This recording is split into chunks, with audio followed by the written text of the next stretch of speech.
una vía, vamos a rehabilitar una vía, tenemos que hacer un estudio hidrológico, ¿no? O sea, y el alcance es exactamente el mismo, porque la finalidad nuestra es no solamente caracterizar fisiográficamente, hidrológicamente, hidrogeológicamente la zona de estudio, sino que finalmente estimar caudales, ¿verdad? De diseño para las diferentes obras de drenaje, ¿no? Transversal o longitudinales, ¿no? Entonces, obviamente implica la recopilación de información hidrológica y hidrogeológica, selección de criterios y parámetros de diseño, visita de campo sumamente importante, ir al campo, ¿verdad? Hacer una inspección visual para tener una idea del diagnóstico de cuál es el problema de la vía, caracterización fisiográfica, hidrológica, hidrogeológica de la zona de estudio. Afortunadamente, pues en la actualidad existen muchísimas herramientas básicamente de descarga libre, ¿ya? Tanto interno, ¿verdad? Información del INAMI, información del Ministerio del Ambiente, información del IGM, donde uno puede descargar libremente, pues, todos estos estudios de cartografía, ortofotos, modelos digitales del terreno, mapas, etcétera, etcétera, ¿no? En formatos editables, ¿no? Que facilitan mucho el procesamiento de datos, o si no, también fuentes externas, inclusive, ¿no? Como la NASA, el NOAA, etcétera, etcétera, ¿no? Toda una cantidad bastante interesante de datos de todo tipo, ¿no? Los cuales nos sirven para nuestros estudios. Luego de todo este procesamiento, pues siempre hay que identificar cuáles son los cruces, los principales cruces de la vía con la red de drenaje, delimitación de las cuencas y subcuencas de drenaje y aplicación de una metodología lluvia y escurrimiento para la estimación de los caudales de diseño o de evaluación, si es el caso de una vía existente que queremos rehabilitar, ¿verdad? En el caso de los estudios hidráulicos, digamos, ahí sí es un poco diferente el enfoque entre el diseño o una simple evaluación para una rehabilitación, ¿no? Entonces, selección de criterios y parámetros de diseño, en el caso del diseño, ¿no? Selección de criterios y parámetros de diseño, diseño de los drenajes transversales mayores y menores, que son puentes, ¿verdad? Y alcantarillas. En el caso de puentes y grandes alcantarillas, estimación pues, de cotas de socavación, diseños de obras de protección complementaria, porque se entiende que estas estructuras transversales de drenaje atraviesan cauces importantes, ¿verdad? Cauces importantes que no solamente digamos, la clave no solamente es diseñar una estructura, dimensionar una estructura lo suficientemente grande como para, digamos, que el agua pase, sino también diseñar obras complementarias, obras de protección, sobre todo obras de protección hidráulica. Y también diseño de los drenajes longitudinales, cunetas de coronación, cunetas, subdrenes, etcétera, ¿no? En el caso de evaluación para rehabilitación, importante es, antes que todo, la visita de campo, ¿verdad? Para tener una inspección visual, tener un diagnóstico preliminar del problema. Por lo general, en el caso de los problemas, cuando se trata de una rehabilitación vial, los problemas que tienen origen hidráulico están focalizados, ¿verdad? Muy focalizados en ciertos tramos de la vía, muy cortos, lo que usualmente para la gente que tiene experiencia sobre todo dentro del país, tanto ha trabajado con el Ministerio de Transporte o con alguna prefectura, se les llama puntos críticos usualmente, ¿no? Entonces, cuando se entra a una labor de rehabilitación, de mantenimiento de una vía, desde el punto de vista del drenaje y seguramente también desde el punto de vista geotécnico, a veces los problemas, bueno, el especialista geotécnico también les dará detalle, pero por lo general a veces están interrelacionados, ¿no? El origen de un problema, de un punto crítico, el tema del drenaje, también el tema geotécnico, ¿no? Entonces, esos puntos críticos tienen que ser identificados. Por lo general, pues se los identifica con abscisas, coordenadas, o digamos el tramo de tal abscisa, etcétera. Y pues lo primero es una inspección visual, ¿verdad? Para más o menos tener una idea del diagnóstico de qué es lo que está pasando, observar qué es lo que qué es lo que se observa, qué puede deberse, en el caso de lo que les estoy hablando, a un problema de origen hidráulico, por ejemplo, ¿no? Obviamente un levantamiento topográfico de la vía y de las estructuras existentes, una evaluación hidráulica del sistema de drenaje existente y finalmente un diseño de la solución de drenaje y obras hidráulicas complementarias. Por lo general, un punto crítico de drenaje puede tener puede tener un problema debido a uno o varios orígenes. Por ejemplo, un caso puede ser ya les voy a mostrar varios casos de estudio, como para que se vea con qué más o menos, con qué usualmente nosotros nos encontramos, ¿verdad? En diferentes vías en las que, bueno, yo he podido, digamos, de alguna manera estar involucrado, ¿no? Entonces, puede verse, por ejemplo, a un problema simplemente de dimensionamiento de la estructura transversal, ¿ok? Diseñamos una alcantarilla, probablemente esa alcantarilla fue diseñada con un periodo de retorno muy bajo, vino una creciente de un periodo de retorno mucho mayor al que fue diseñado y obviamente pues esa estructura insuficiente pues genera problemas, ¿no? Inclusive el agua puede pasar por encima de la vía, se acumula basura, se tapa y finalmente la vía falla. Otro problema, por ejemplo, puede deberse a una erosión, por ejemplo, de una ladera también, ¿no? Otro problema puede verse, sobre todo en zonas de corte, a la existencia, es decir, digamos, cuando uno corta la vía, digamos, para hacer la mesa de la vía que le llaman, puede uno cortar también un gradiente de escurrimiento subsuperficial, ¿verdad? Entonces, el momento que uno hace eso, empieza a haber afloramiento de agua. Entonces, para ese afloramiento de agua subsuperficial, también, digamos, tiene que diseñarse una estructura que permita abatir el nivel freático, interceptar esa agua y conducirla a algún drenaje, ¿no? Entonces son varios problemas que tenemos desde el punto de vista hidráulico y pueden ser uno o varios en determinado punto crítico, ¿no? Ahora, ¿qué es lo importante en el caso de la hidráulica?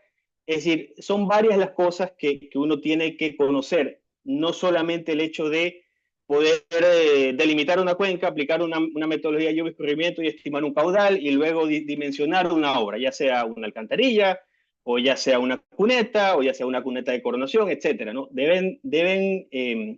Digamos, cada una de estas soluciones tienen su metodología de análisis, ¿no?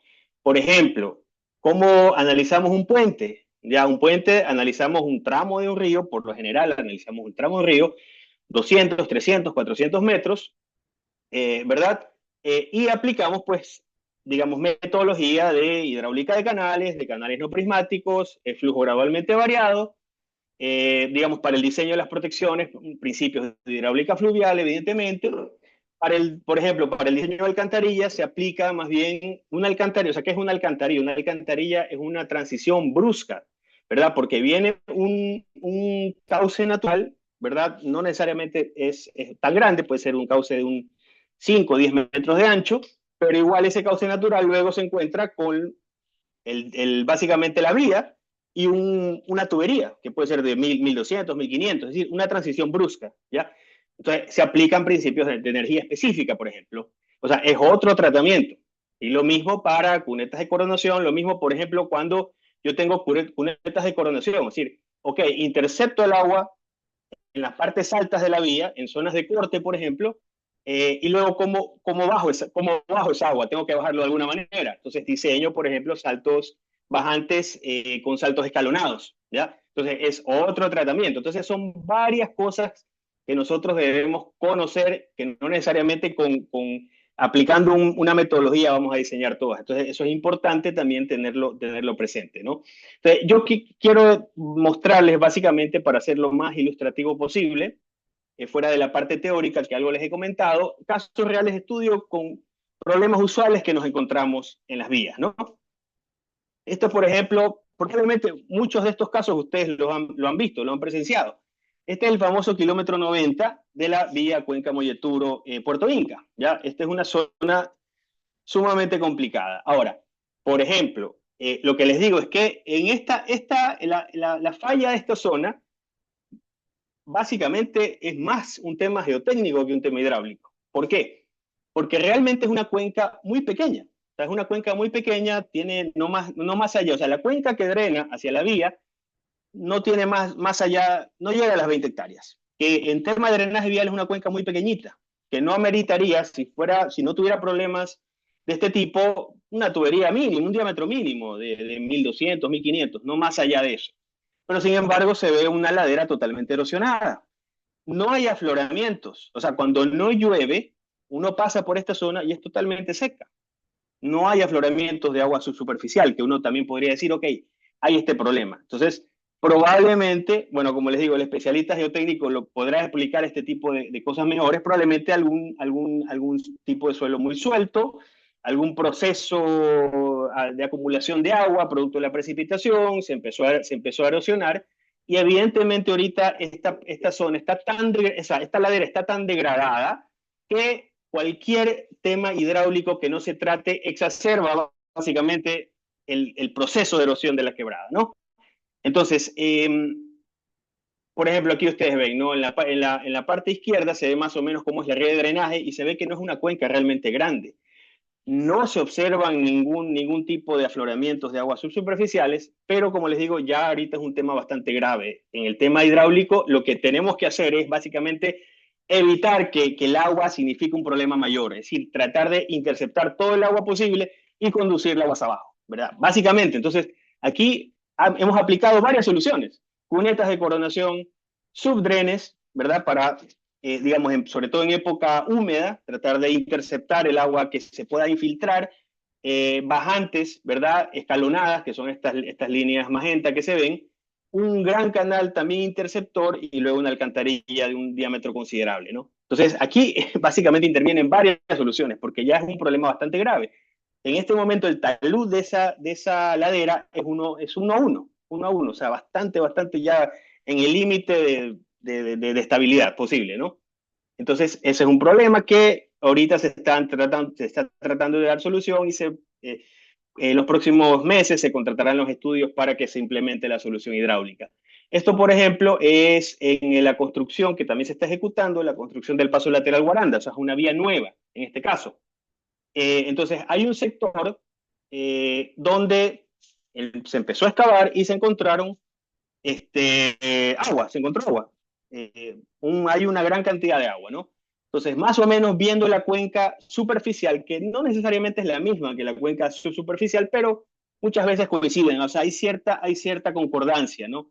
Entonces, podemos ver que hay es una zona bastante bien drenada, donde hay ciertos afluentes que podrían, es una zona hay medio una meseta donde podría infiltrarse el agua y acumularse y, digamos, finalmente tenemos esa agua presente, ¿no? Entonces lo mismo, para ese caso se consideraron subdrenes, ¿verdad? O sea, subdrenes interceptan, mantienen, o sea, no van abajo del nivel freático hasta básicamente la profundidad de esos subdrenes, pero evitan que, digamos, haya una acumulación mayor, que el nivel freático pueda subir más y empiece a afectar la estructura del pavimento, ¿no? Y se la descarga a un punto bajo, que es un canal, ¿ok?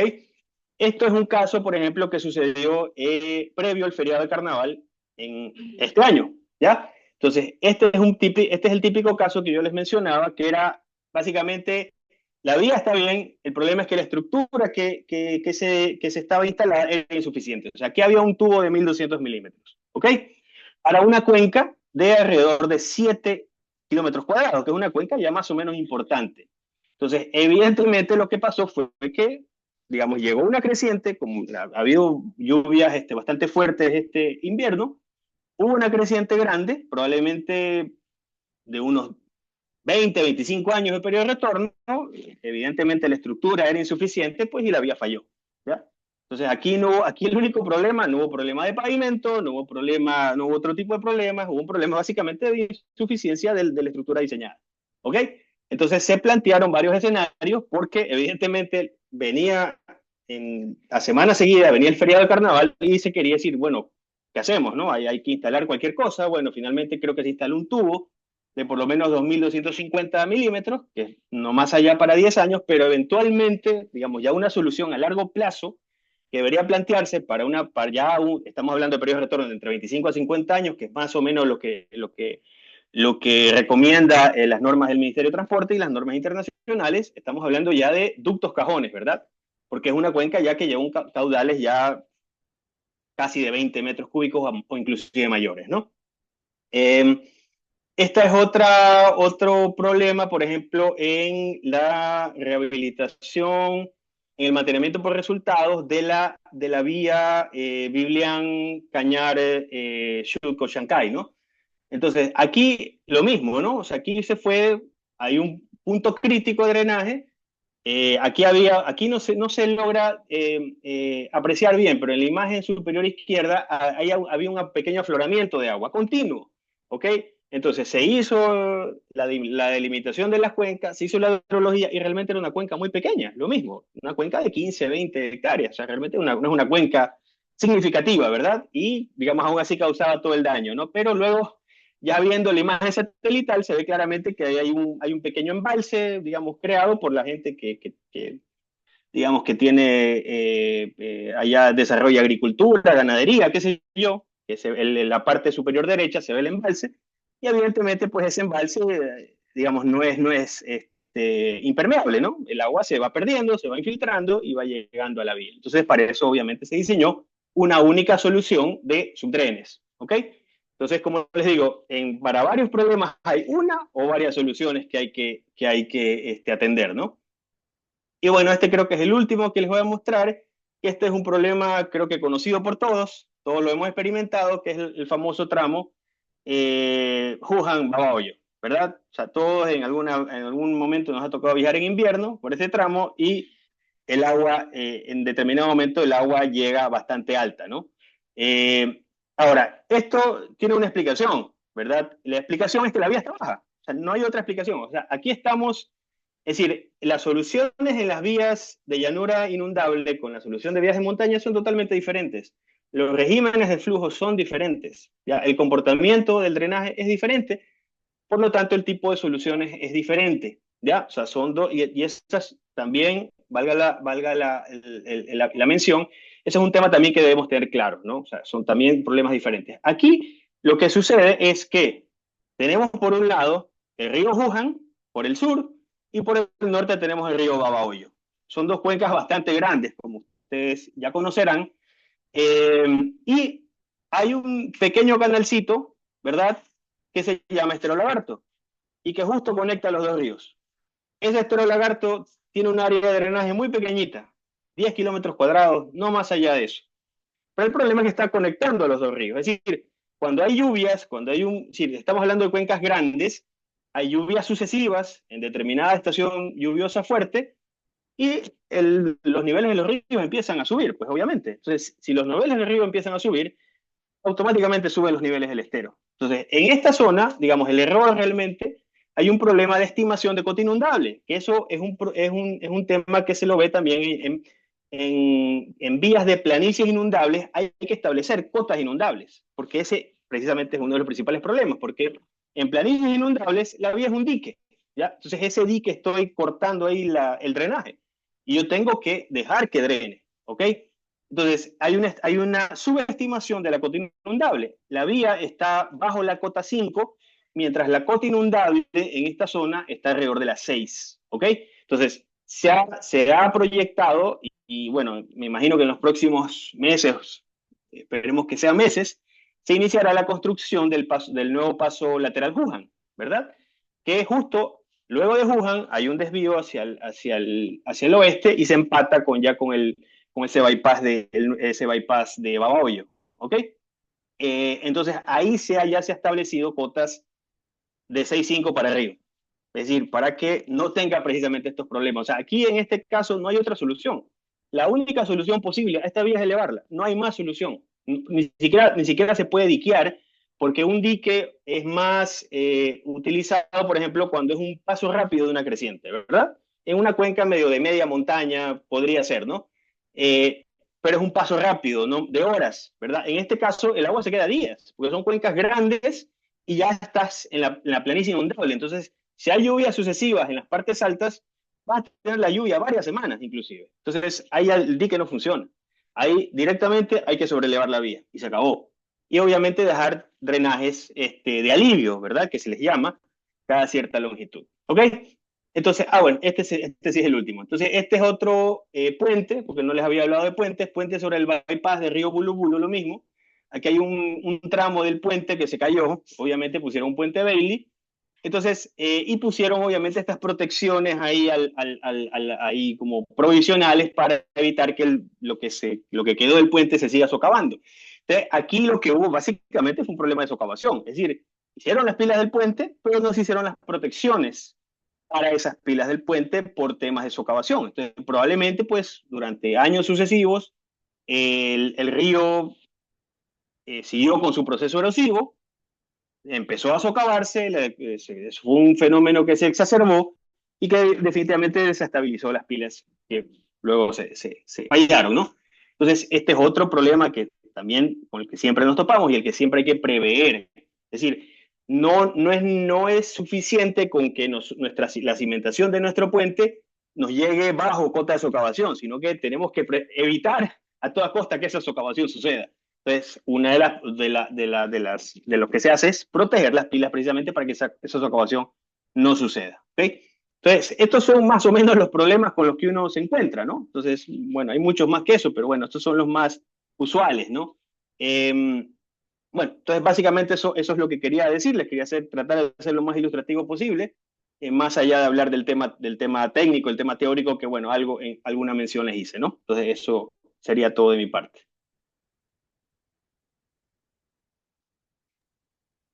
Muchísimas gracias, ingeniero. Ahora damos paso al ingeniero Carlos Andrés Grau para los aspectos que le conciernen.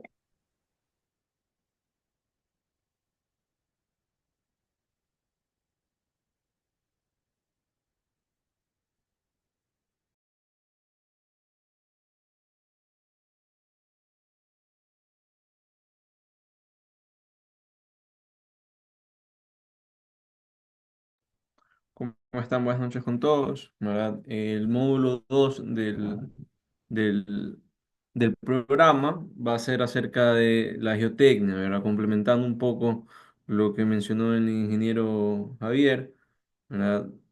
Es muy importante, ¿verdad? Que en las vías nosotros podemos tener dos tipos de casos, ¿verdad? Los casos montañosos, como los casos de la provincia de la costa, y vamos a ver también unos pequeños casos aquí. ¿Verdad? El objetivo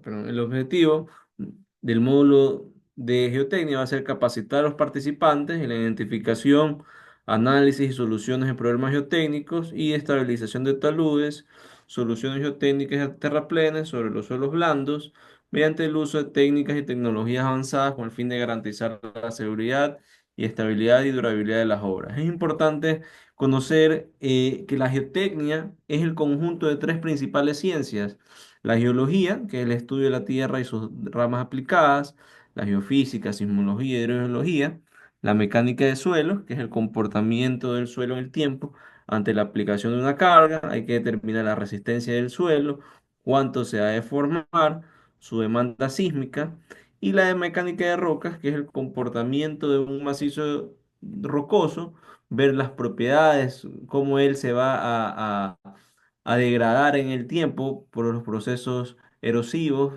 por la meteorización, ¿verdad? Y también por los procesos de infiltración.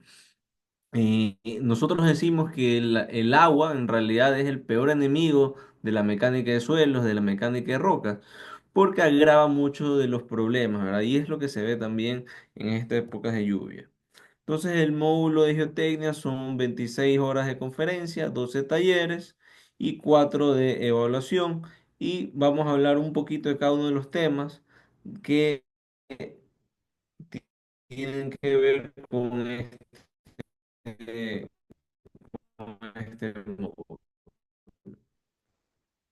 Entonces, el primer módulo trata de mecánica y suelo, una introducción a la geología, creación del suelo, cuáles son los tipos de suelos que tenemos, los tipos de roca, los suelos gruesos, tanto de manera elástica y también por la teoría de la consolidación de Tersay. Aquí, por ejemplo, tenemos una imagen de cómo al construir un terraplén, ¿verdad? Las vías en las zonas bajas son terraplenes, entonces estos terraplenes generan transmisiones de esfuerzos y cómo el suelo se va a comportar ante esa transmisión de los esfuerzos, ¿verdad? Luego el segundo capítulo, ¿verdad?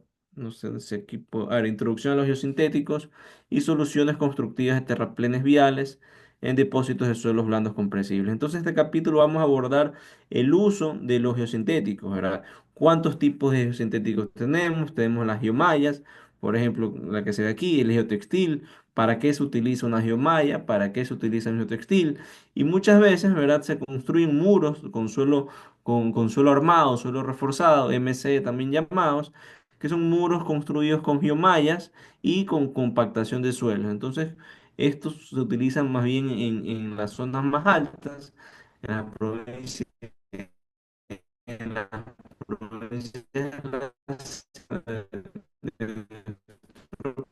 país, en el cual necesitamos determinar y, y determinar con una nueva ciencia, en realidad, todo esto de los geosintéticos que se utilizan en las diferentes obras. Luego vamos a pasar a un problema muy importante en las vías sobre suelos blandos, sobre los depósitos de las llanuras aluviales, son suelos sedimentarios, en la cual cuando tenemos que colocar grandes terraplenes, ¿verdad? Para evitar la cota de inundación, como lo mencionaba el ingeniero Javier, ¿verdad? Muchas veces el peso del propio terraplén, ¿verdad? Hace que el suelo falle, que la capacidad del suelo es muy baja y por la carga impuesta por el terraplén, se consiga una falla no deseada. Este es un caso de una obra aquí en la provincia del Guayas, en la cual este es un aproche de un puente. ¿Verdad? Mientras estaban construyendo el puente, y aquí había un canal, ¿verdad? El peso de todo este terraplén siendo colocado generó una falla en el suelo, ¿verdad? Generando un abultamiento cerca aquí del canal. Entonces, cada vez que iban rellenando, se iba sentando, no sabían por qué, era porque el suelo, ¿verdad? Había fallado y estaba saliendo, como se ve aquí también, ¿verdad? Este es otro caso, ¿verdad? Estaba saliendo por el lado del canal, ¿verdad? Entonces, esta es una vista aérea, ¿verdad? Aquí ya es como terminó la construcción del puente, porque se tuvo que realizar una solución de un mejoramiento masivo del suelo debajo del aproche, ¿verdad? Para conseguir estabilizar estas deformaciones. Entonces, este tema es muy importante en los suelos blandos y se van a tratar en este curso diversas soluciones para diferentes casos de terraplenes sobre suelos bajos, que son los terraplenes de las vías, ¿verdad? Entonces, aquí vemos cómo se presenta la línea de falla, ¿verdad? Cómo el talud se ha deslizado.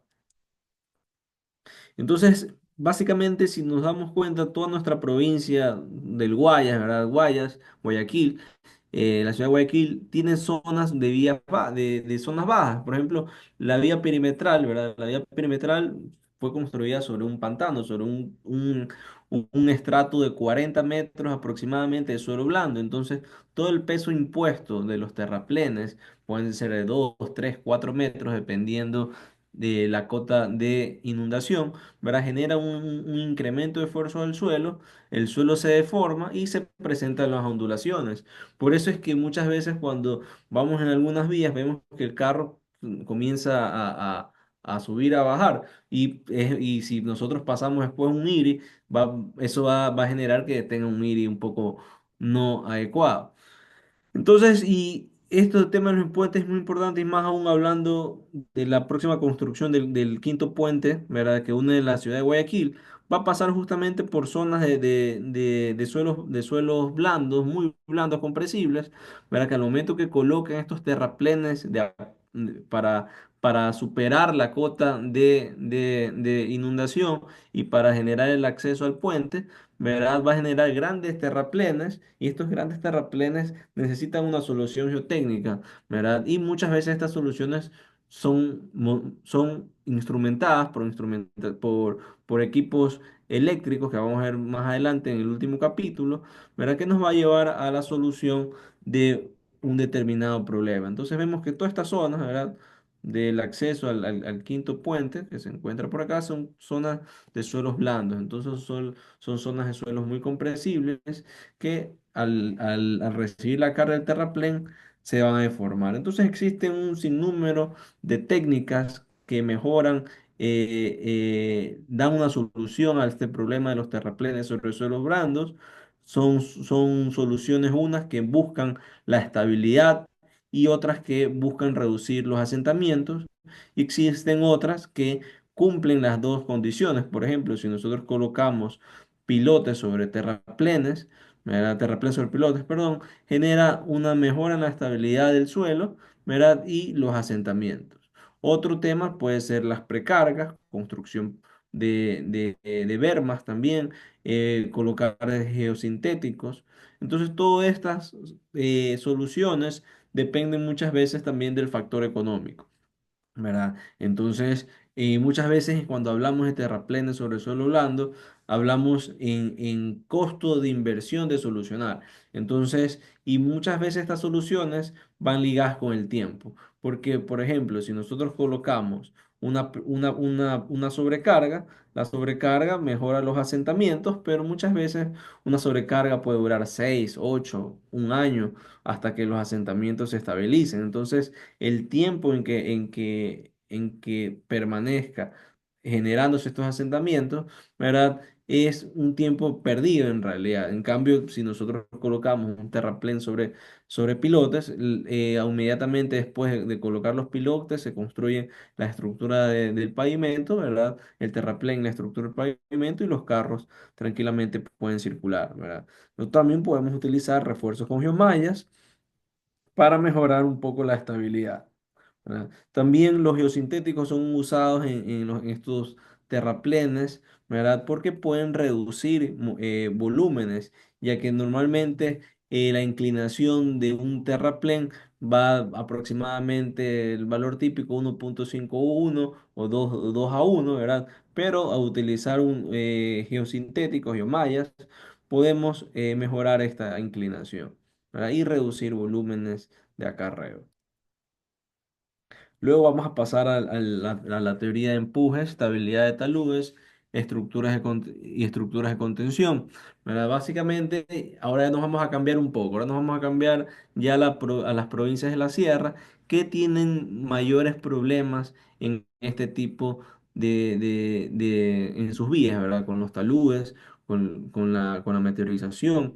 Entonces es importante conocer, ¿verdad? La teoría de Rankine, la teoría de Coulomb y los estados activos y pasivos del suelo, cómo el suelo empuja, ¿verdad? Sobre algún muro o al momento de realizar un corte para una vía.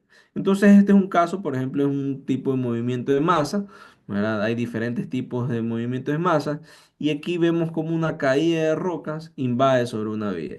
Entonces, es importante la visita al sitio, determinar geológicamente cuáles son las causas que pueden conllevar, ¿verdad? a este tipo de, de, de movimiento de masa, ¿verdad? Y que genera un impacto en la vida. Entonces, existen medidas activas y medidas pasivas. Muchas veces se colocan aquí mallas de protección, ¿verdad? O inclusive anclajes para evitar que el material, que las rocas, alcancen al pavimento. Ya. Entonces, en el curso vamos a aprender a utilizar algunos software de estabilidad de los taludes, ¿verdad? Basado en el análisis del equilibrio límite. Entonces vamos a poder analizar, ¿verdad? Muchas veces también cuando hacemos una vía, por ejemplo, ahorita estamos realizando una vía aquí en la ciudad de Guayaquil que tenemos que realizar un corte. Entonces tenemos corte de aproximadamente 6 7 metros, ¿verdad? Entonces hay que darle una estabilidad adecuada. Entonces todos estos análisis se los realiza en software de equilibrio límite.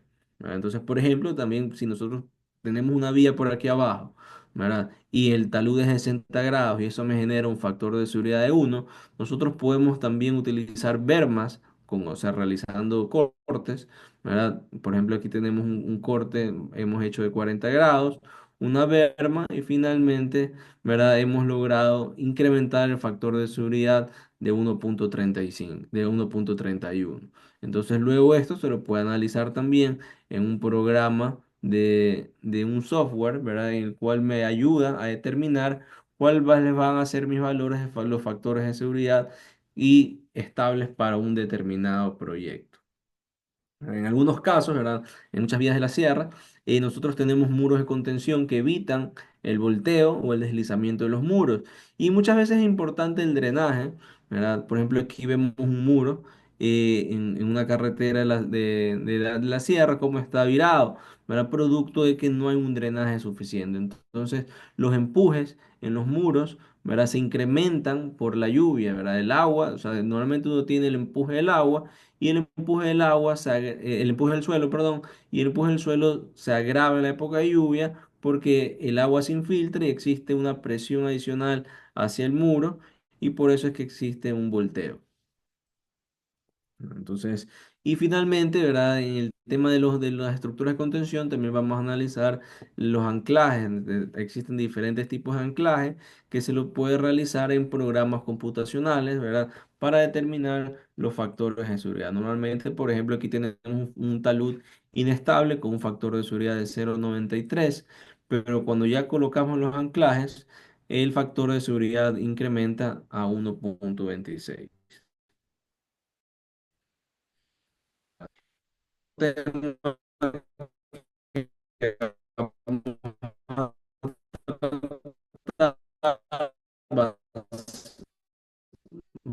a ser el instrumento teórico de los terraplenes y a veces se colocan metálicas o también pueden ser colocadas únicas y estas placas metálicas nos ayudan a monitorear los asentamientos que se generan en estos terraplenes viales.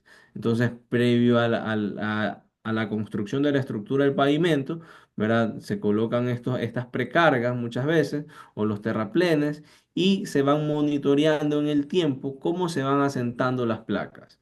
Entonces las placas topográficamente, ¿verdad? Se van realizando unas lecturas y luego de esas lecturas son modeladas en programas geotécnicos y uno puede predecir en el tiempo cómo el suelo se va a seguir deformando. Otras placas son, por ejemplo, las placas electrónicas. Estas placas electrónicas se las colocan debajo de los terraplenes viales, ¿verdad? Y se las coloca mediante una tubería que se tiene en una zona una zona estable que no se deforme, un reservorio. Entonces, y aquí se coloca un medidor, un data logger que recolecta estas informaciones. Entonces, a medida que uno puede monitorear inclusive cada día, cada 2 horas, cada 3 horas, cómo el suelo que se encuentra debajo del terraplén de la vía se va deformando. ¿Verdad? También tenemos los piezómetros. Los piezómetros, en cambio, son instrumentos que miden las presiones de poros. Estos piezómetros pueden ser instalados tanto en los taludes viales como también en los suelos blandos. En los suelos blandos, ¿qué es lo que sucede? En los suelos blandos, cuando se coloca un piezómetro, existe un incremento en la presión de poros. ¿Verdad? Entonces, la presión de poros aumenta y luego en el tiempo esta presión de poros se disipa. Entonces, por ejemplo, aquí tenemos un monitoreo de una obra, cómo las presiones de poros van variando en el tiempo. Y se espera, lógicamente, que esta presión de poros se llegue a una estabilización en el tiempo. Entonces aquí en este instrumento, que es el data logger, se conectan los cables en los piezómetros, o inclusive se puede conectar inclinómetros, se pueden celdas de carga, se pueden conectar también placas de asentamiento electrónicas y monitorea en tiempo real, ¿verdad? Las deformaciones. Lógicamente estos piezómetros también pueden ser instalados en los taludes, ¿verdad? Por ejemplo, si yo retrocedo por acá, yo veo cómo está el nivel, este es el nivel del agua. Entonces este nivel del agua puede subir en la época de lluvia. Entonces en los piezómetros, ¿verdad? Me va a determinar cómo está variando esto de aquí. Entonces ahí en alguna solución se puede colocar algunos drenes horizontales, ¿verdad? Drenes horizontales para aliviar, estas presiones de poros. ¿Verdad? Entonces, esos son los temas que vamos a tratar en el curso y vamos a enfocarnos en la geotecnia, ¿verdad? De las vías. Muchísimas gracias, ingeniero. Bien, ahora finalmente damos paso al ingeniero Rolando Vila con el tema de pavimentos. Adelante, ingeniero.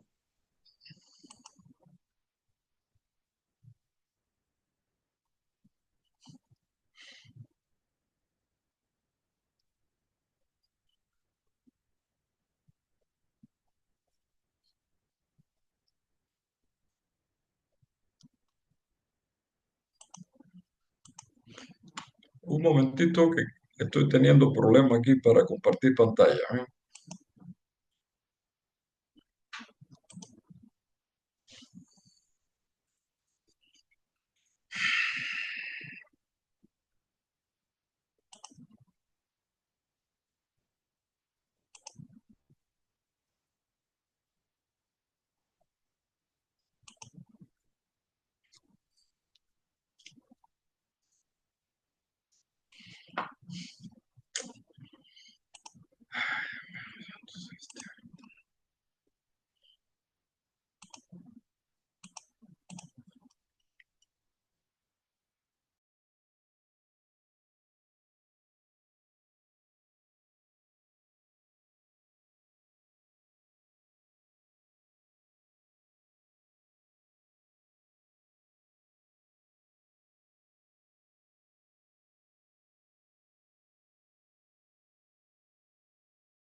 Ingeniero, por si acaso sí tiene compartida la pantalla.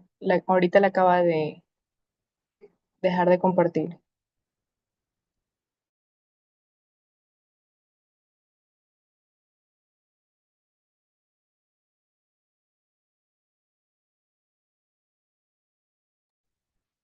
Ahí sí se ve. Ahí sí se está compartiendo. Ahí correcto.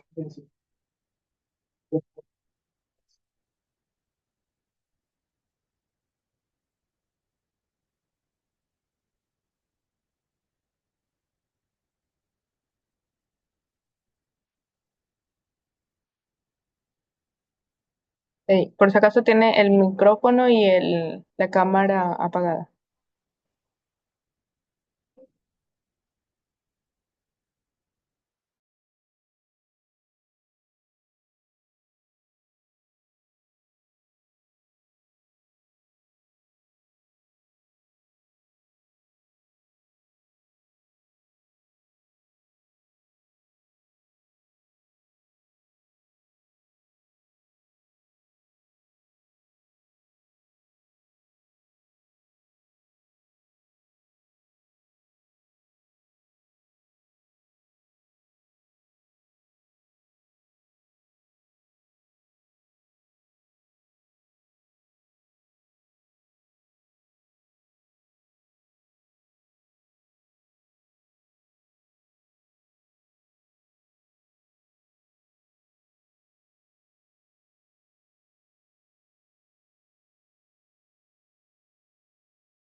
¿Sí se observa la presentación? No, ahí no, ingeniero. Por si acaso sí estaba compartiendo pantalla correctamente.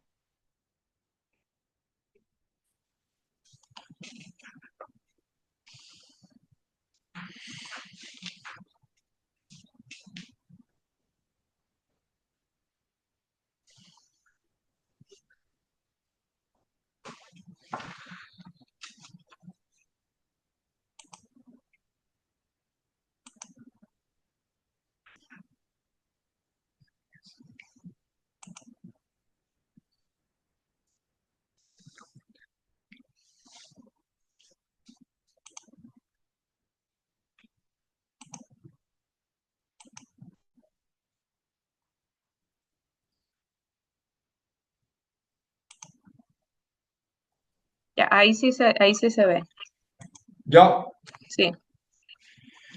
listo. Discúlpeme que se me complicó esto aquí. Mire, la, la presentación nuestra sobre los aspectos críticos para la rehabilitación de carreteras duraderas, ¿eh? Queremos concentrarla fundamentalmente en pavimentos asfálticos y lo queremos hacer de forma general. Queremos hablar un poco de la problemática de nuestros pavimentos, ¿eh?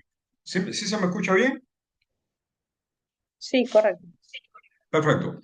Entonces, vamos a ver. El primer problema que tenemos, el gran problema, el principal problema en nuestro pavimento, pensamos que es realmente la durabilidad, ¿eh? Es el gran detalle de que nuestras vías usted la diseña en rehabilitaciones que deben durar 10 años, no duran 4, no duran 5 años, ¿eh? Entonces, este es un pequeño problema que tenemos en general y que golpea bastante lo que es la economía, las inversiones que se hacen en el Ministerio de Obras Públicas, ¿eh? La durabilidad es esto, la capacidad del pavimento para mantener la integridad estructural a lo largo de la vida útil esperada, ¿eh? Cuando se pone a los efectos climáticos y al tráfico. ¿Será este un problema? Vamos a ver, nosotros hace algunos años hicimos un estudio, durante varios años, insisto, en vías principales de la región costera, analizando los temas de agrietamiento, fundamentalmente. Eh, Tuvimos esta relación entre área agrietada y los ejes equivalentes de los ESAL, eh, que es un poco el factor común que resume el tráfico en general de la carretera, ¿eh? Nosotros vemos que si en un periodo de diseño normalmente en casi todo, el área de agrietamiento tope para finalizar es de 20%, eso aquí estaría obteniéndose aproximadamente en 6,5 millones de ejes equivalente a 8,2 toneladas. Eso en vías de tráfico pesado más o menos es 1 millón de sal por año aproximadamente, poco más, poco menos.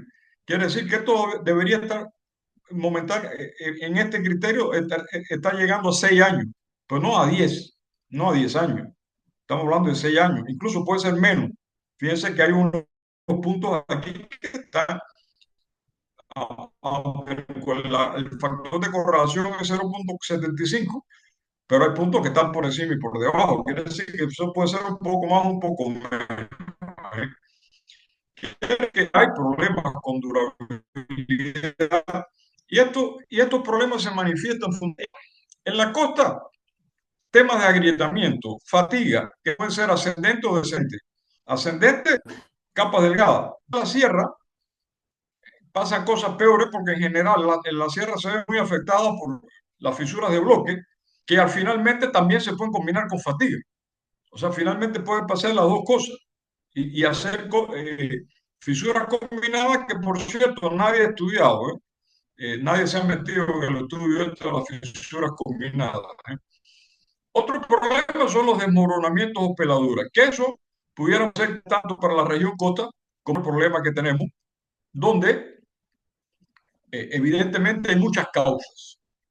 Y las causas a las que le vamos a dar que queremos revisar así rapidito, eh, esto son una presentación eh, pequeña relativamente, y vamos a ver.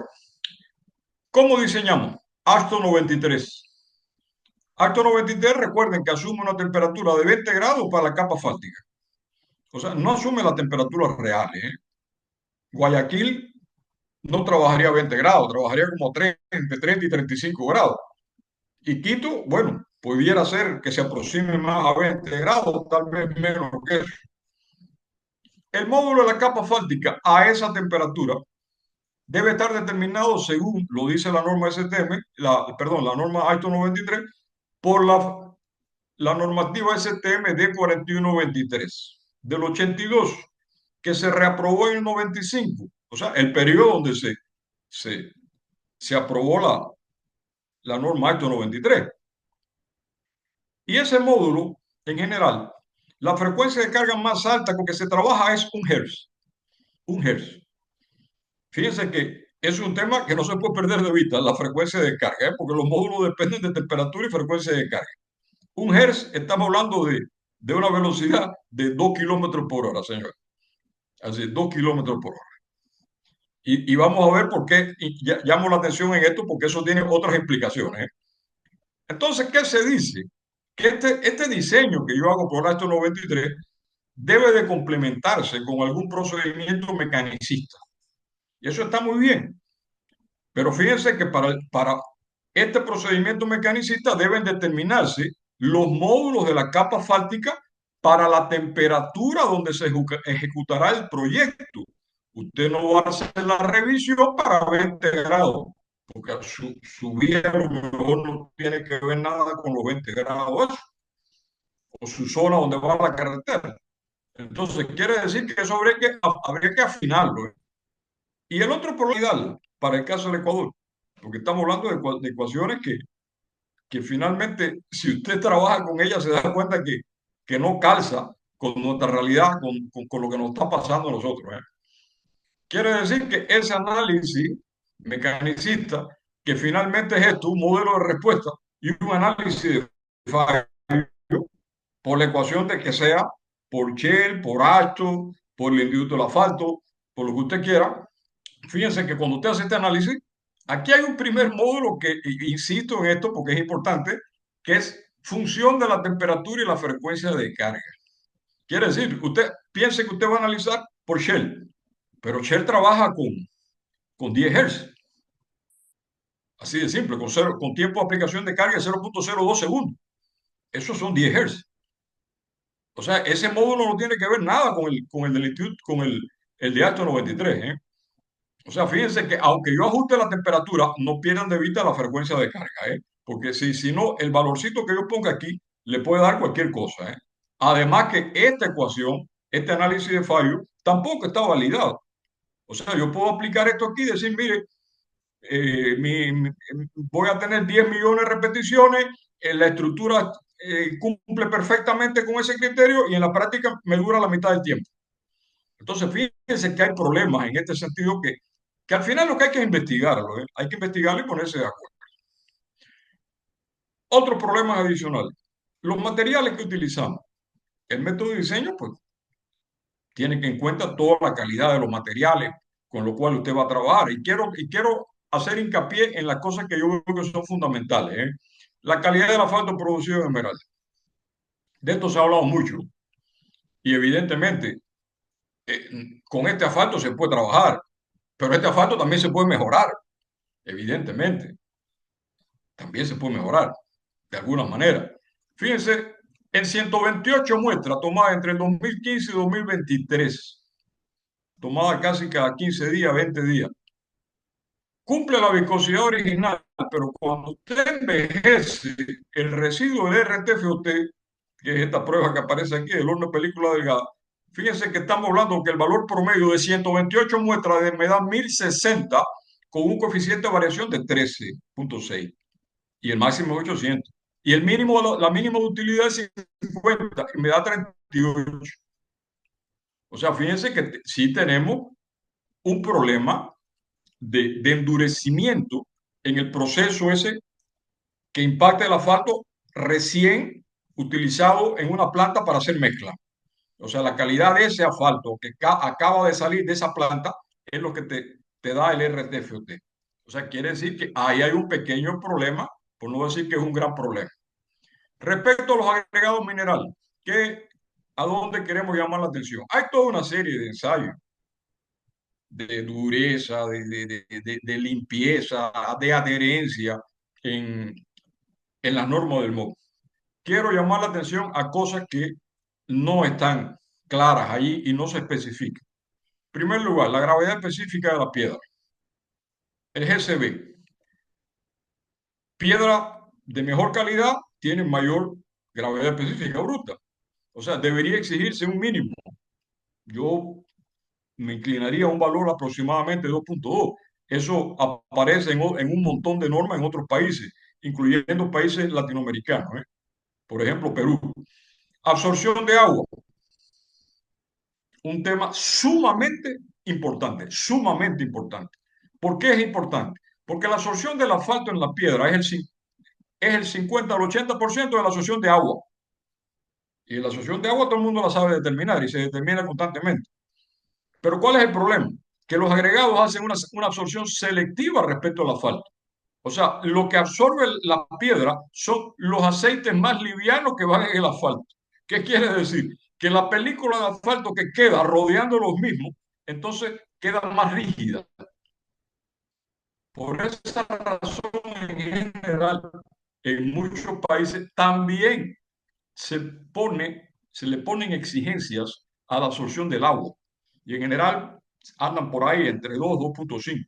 Algunos dicen que son mucho menores, los peruanos por ahí en algún momento dicen que hasta, puede ser hasta 1%, pero pudiera aceptarse más si hacen pruebas adicionales. Miren lo que estamos hablando, miren aquí la absorción de asfalto, lo que significa. O sea, ahí hay una absorción, pero fíjense que esa absorción no es asfalto, son los aceites más livianos que están en el asfalto. Quiere decir que la, la película va a quedar más colgada con eso, ¿eh?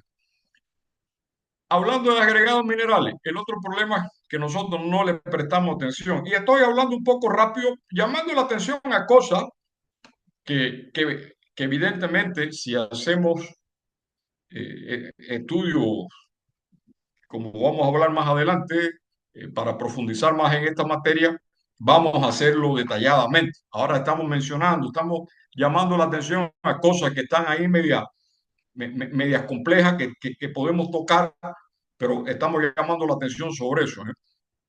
Me refiero en este caso al filler. El filler vulgarmente es lo que se conoce como el material que pasa el tamiz 200. ¿Por qué se dice que vulgarmente? Porque hay fillers que son de adición, fillers especiales, que usted lo puede poner en planta, en tolva, como es el cemento Portland, como es la cal, u otras mm, roca caliza muy bien molida, que también pudiera servir como filler y que se emplean en algunas partes del mundo, en varias partes del mundo. Los norteamericanos emplean mucho la cal, por ejemplo. Eh, y en Europa, pues, los españoles tienen normas que te dicen, mira, si el tráfico es pesado, todo el filler que usted utiliza en la mezcla es de adición. O sea, no me vaya a poner el filler que usted recupera ahí por, por el sistema extractor de gas y colector de polvo. No, no, no, todo tiene que ser files de adición. Nosotros no nos metemos en eso, no utilizamos eso, ni sabemos bien lo que es eso, y ninguna planta nuestra posee tolvas y aditamentos para utilizar files de adición. De hecho, eso para nosotros no existe. Fíjense que es un tema interesante. Otro tema. Quiero llamar la atención a algunos resultados de mástico, o sea, la mezcla esta del filler con el asfalto, propiamente, que es lo que genera cohesión en la mezcla. La cohesión en la mezcla no la genera el asfalto solamente, la genera el mástico. Recién nosotros concluimos una investigación, es un trabajo de tesis de una maestría aquí en la Universidad Católica de Guayaquil. Y hicimos un estudio con 5 fillers diferentes, con 5 fillers diferentes. El uno es la cal, el segundo es el cemento porla, el tercero es basalto triturado, cuarto es una pizarra tobacia y quinto es una arena muy fina, una arena limosa, por así decirlo, muy finita. O sea, fíjense los resultados. Quiere decir que si yo trabajo con una concentración volumétrica de 1, o sea, la concentración volumétrica entre la concentración crítica que pide ese tipo de filler en específico es uno. Estoy hablando, todo eso está por norma. La concentración crítica se evalúa bajo una normativa, ¿eh? Fíjense que si usted trabaja con ese tipo de relación, miren lo que le pasa a la viscosidad a 135 grados. 1,1 pascal segundo y por acá tenemos 23. Y después de envejecido, esto se va a 2,38 y este se va a 44,67. ¿Qué le parece? ¿Qué quiere decir esto? Que la calidad del filler que yo utilice tiene tremendo impacto en la mezcla y en lo que le va a pasar a la mezcla. Miren la utilidad, lo que pasa. El ensayo de la utilidad clásico del asfalto, pero hecho en el mástico. Aquí tenemos 18,5 centímetros de elongación en este mástico con cal. ¿Y por aquí cuánto tenemos? 2.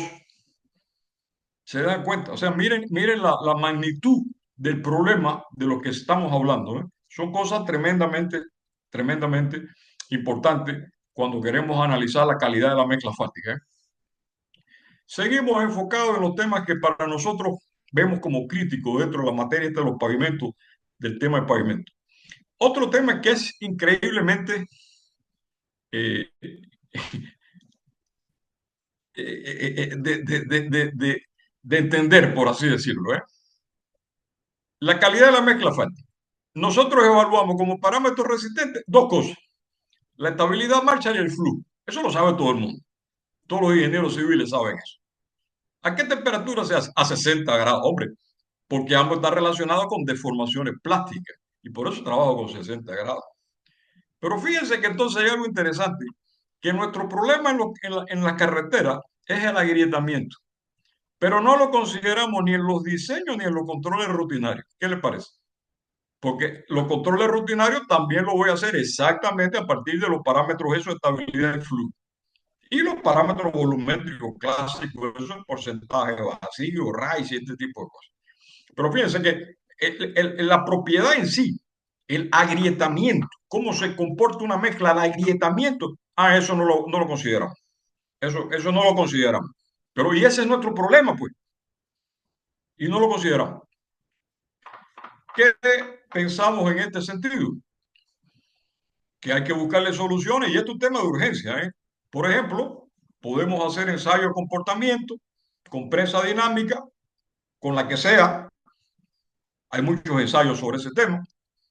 Ahí lo pongo como ejemplo el NAT, que existe en la PUC en Quito, que nosotros tenemos también por acá, y creo que hay otras empresas por ahí que la pueden tener también. Y se me ocurre mencionar diseños de mezclas asfálticas con pruebas monotónicas, o sea, pruebas que tengan al alcance de todo el mundo, como es la misma prensa Marshall, que es el caso del método del Instituto de Transporte de Texas, el TTI, con la llamada prueba ideal, que no es que sea ideal la prueba, es el nombre de la sigla de un proyecto de investigación en Texas.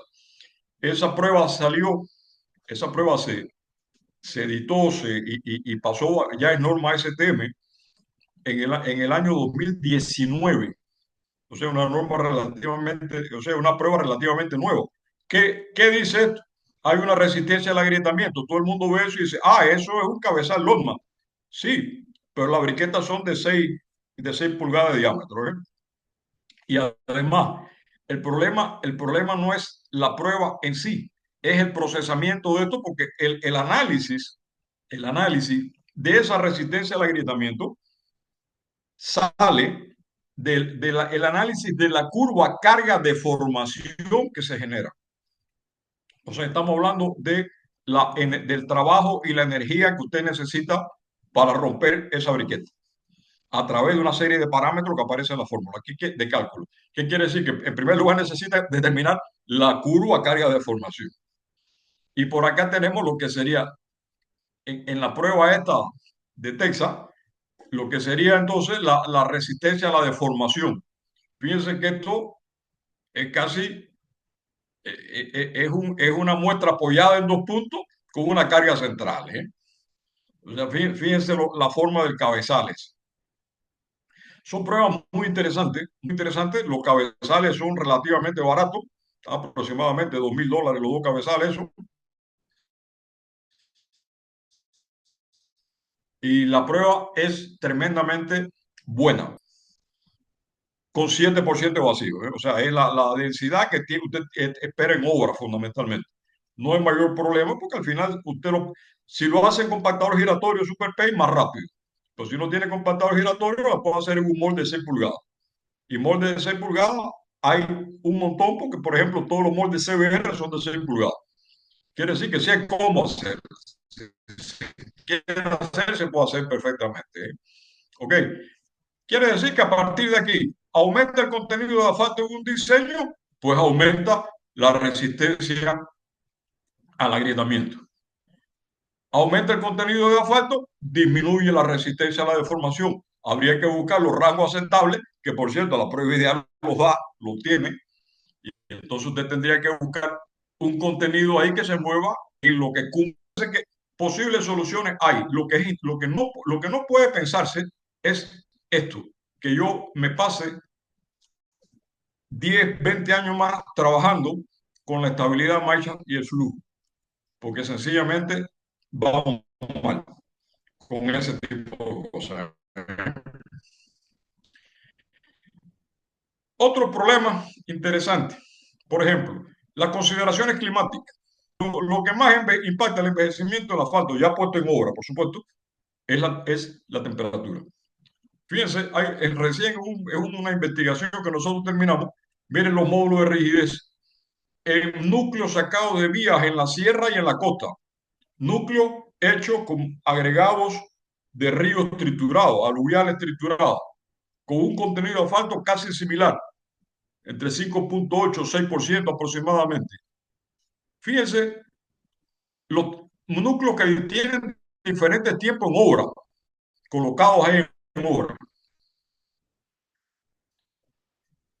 La costa, mire cómo sube esto. Llega casi a... y la región andina se queda muy por debajo. ¿Qué quiere decir aquí? Que esto es un tema de temperatura. Evidentemente, más envejecimiento, más rigidez, menos flexibilidad y el módulo de rigidez se va a disparar. Va a ser mucho más grande. También es así que si usted trabaja esto a nivel de los grados días acumulados y analiza estos puntos, todos los puntos ahí, ahora a partir de los grados días, de los grados de temperatura máxima que alcanzaron diariamente en el año y empieza a sumar todo eso, entonces fíjense que usted puede llevar las dos curvas a una sola, a una sola. Pero lo que tenemos aquí debajo es grado de día acumulado. Fíjense que aquí pasa algo interesante, que los módulos en general, a partir de 5.000 eh, megapascal, ya pueden ser un poquito más complicados, ¿eh? Ya puede empezar a generarse fisuritas y problemitas por el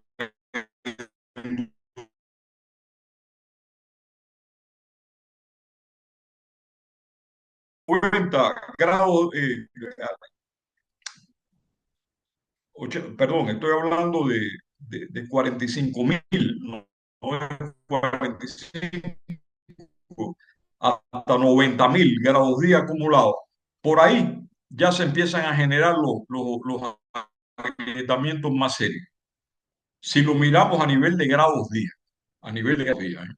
Fíjense, análisis, yo no estoy hablando de tráfico, estoy hablando de envejecimiento del asfalto. Núcleo de estos análisis sacaron bien cerca del borde de la vía, por así decirlo, donde no pasaba. O sea, no es un tema de que hay algún tipo de sobrecompactación, alguna otra cosa ahí. No, no. Estamos analizando envejecimiento. Otro factor climático que nos impacta muchísimo, muchísimo, el agua. El agua. Por los temas de stripping, por los temas de desonamiento hidráulico que se genera fundamentalmente cuando usted aplica carga y trabaja sobre ello con, con, con mezcla de alto por ciento de vacío. Y fíjense que evidentemente el agua no es compresible. O sea, el agua no se comprime. En una jeringuilla usted le pone 3 centímetros cúbicos de agua y aprieta el émbolo y el agua no lo va a comprimir. Primero se revienta la jeringuilla, pero el agua no se comprime, ¿eh? Entonces, fíjense que todos estos problemas fundamentalmente de agua, independientemente de que hay temas de calidad, de agregado, etcétera, pero si usted cumple en general las normas del Ministerio de Obras Públicas, si usted cumple con eso en general, fíjense, lo que le va a afectar fundamentalmente el agua es por la mala compactación de la mezcla. O sea, ese es clásica. O sea, hay que apuntarle a la mejor compactación posible. A partir de 7,5% de vacío, se empiezan a interconectar los poros, los huecos con aire en las mezclas. Se empiezan a interconectar. Quiere decir que el agua va a filtrar, se va a mover, se va a desplazar.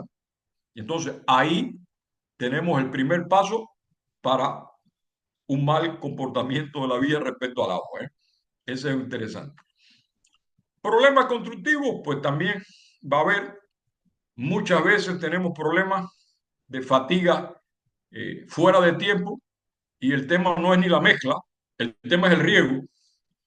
Porque si yo coloco una capa asfáltica que no está bien ligada ni bien pegada a la capa inferior que la está recibiendo, pensemos que es una, otra capa asfáltica, si eso tiene zona donde trabaja despegado, las fisuras te van a ocurrir rapidísimo. En 6 meses se te va a llenar de fisuras.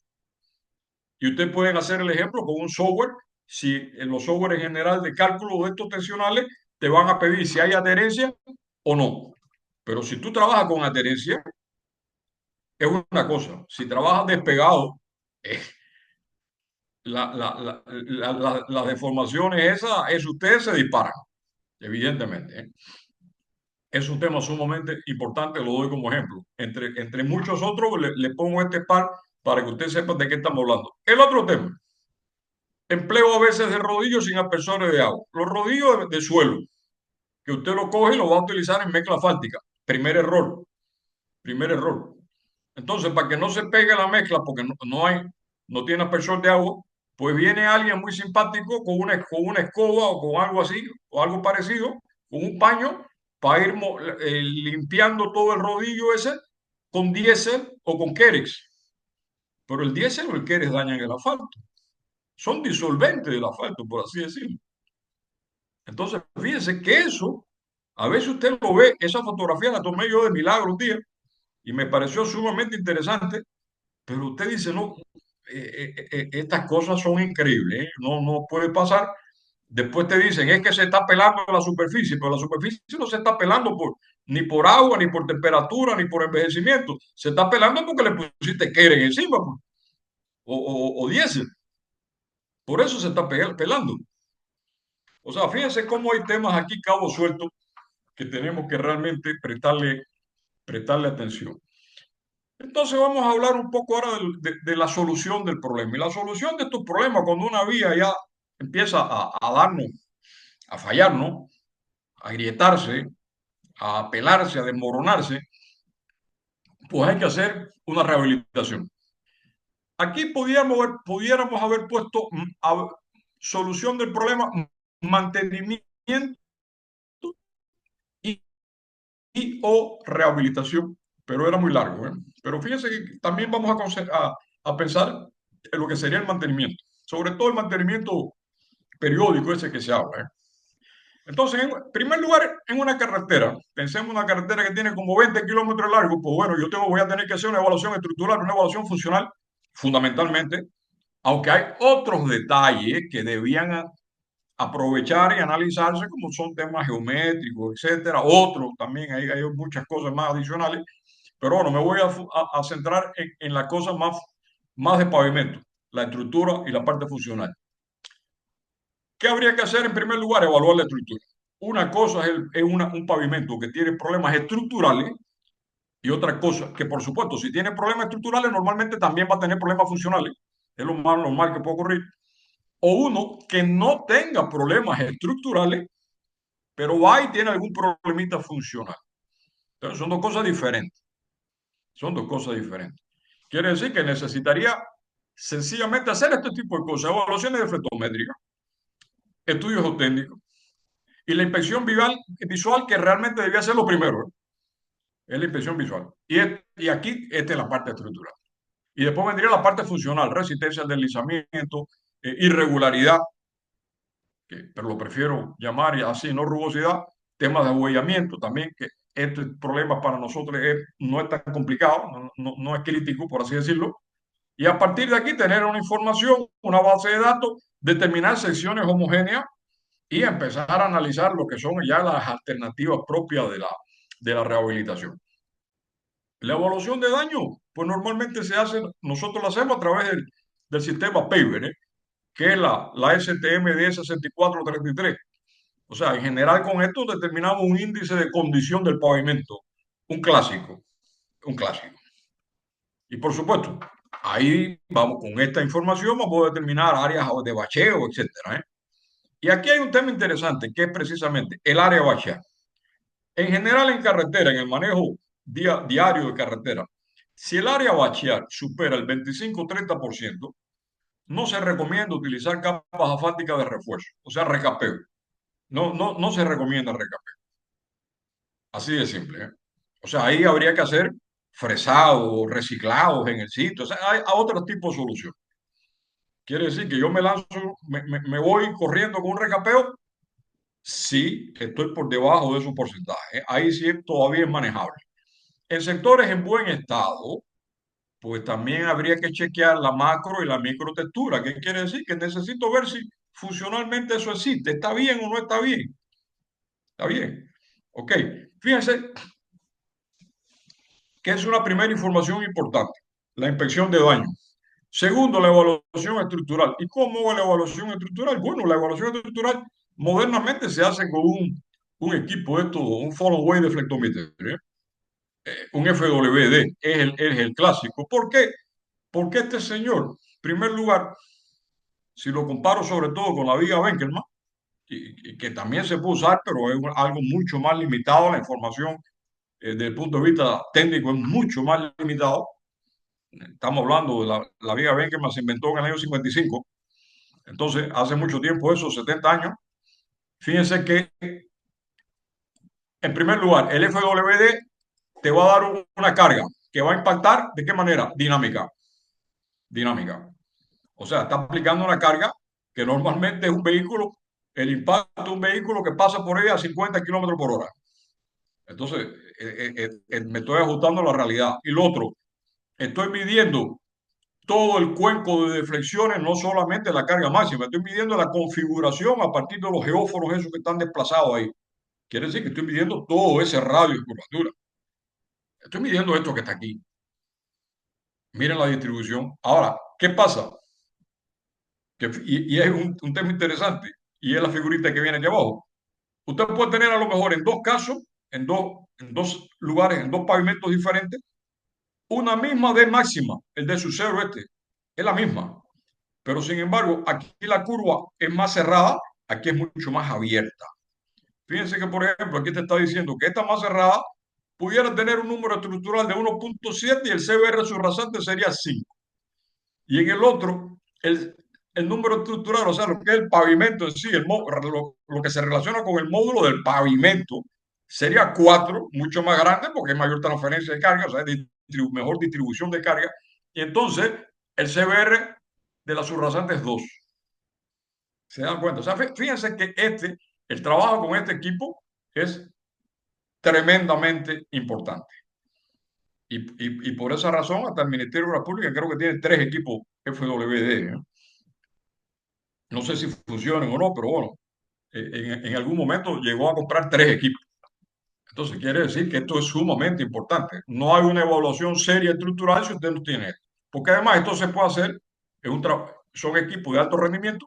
Usted puede hacer mediciones a 50 metros, por ejemplo, eh, en cada carril y moviéndose muy rápido. O sea, con un rendimiento de la información muy rápida, ¿eh? Eso es fundamental. Ahora, ¿qué pasa? Pensemos este tramo de una vía por Manaví, si mal no recuerdo, entre el 19 y el 37, estoy hablando que casi hay 20 kilómetros aquí. Miren cómo se comportan las deflexiones. Y la pregunta, bueno, ¿y cómo yo proceso esto en 20 kilómetros? Bueno, entonces tendría que determinar las sesiones homogéneas. Para eso hay hojas Excel de cálculo muy sencilla. Usted puede determinar el estadígrafo este ZX por el método este de las diferencias acumuladas.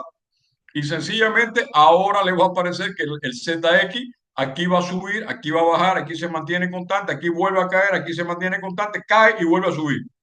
Bueno, en cada punto de quiebre de esto que sube y baja, esos son secciones homogéneas diferentes.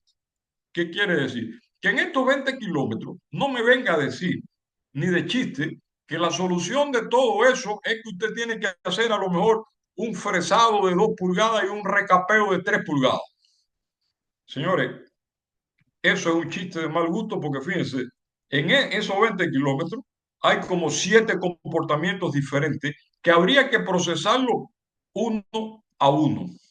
Y a lo mejor usted llega a la conclusión de que hay 3 soluciones en general para esa carretera. Pero no me venga a decir que hay una sola, porque eso no tiene mucha lógica desde el punto de vista de la ingeniería, ¿eh? Quiere decir ahora que para cada sección transversal yo pudiera procesar las deflexiones obtenidas, que pudieran ser estas que están aquí, y entonces sencillamente en este software de retrocálculo, por ejemplo, hay mucho de esto. Yo estoy en este caso utilizando el Backfact, que es muy sencillo y además usted lo baja por internet gratis, no tiene mucho problema.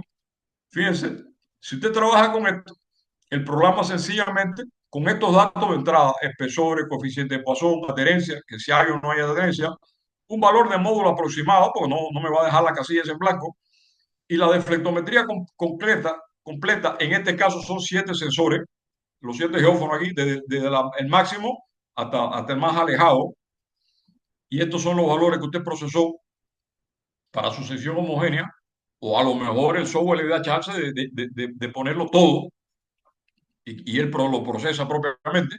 Y sencillamente cuando usted hace el análisis va a tener los resultados estos que aparecen aquí. El módulo elástico de cada una de las capas que usted le está apuntando.